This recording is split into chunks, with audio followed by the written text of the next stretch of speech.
На студентите кои запишале трета година, а не го положиле државниот испит, да им биде дадена можност да полагаат 30% од испитите предвидени за таа студиска година.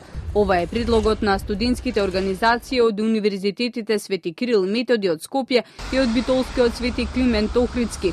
Ние предлагаме на дополнување, односно освен предлогот студентите да може да слушаат предмети од трета година, независно од положениот прв дел од државниот испит, на крајот од втората студентска година да можат да полагаат барем 1/3 од предметите во трета студентска година. Цениме дека со ова би се зголемила флексибилноста, така што би постоел дополнителен период како студентите би се спремиле за полагањето на државниот испит, а при тоа не би заостанувале со студирањето.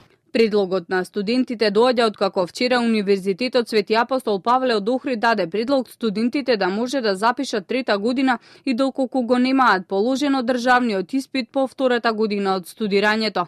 Министерството за образование и наука во однос на предлогот на Охридскиот универзитет информираше дека предлогот е исклучително конструктивен и впечатлив, кој ќе обезбеди известна флексибилност кај студентите да се намали притисокот кај нив доколку не го положат државниот испит од прв пат. Своји предлози за унапредувањето на високото образование во изминативе дејнови дадоа и Штоловиот универзитет и Факултетот за информатички науки и компјутерско инженерство.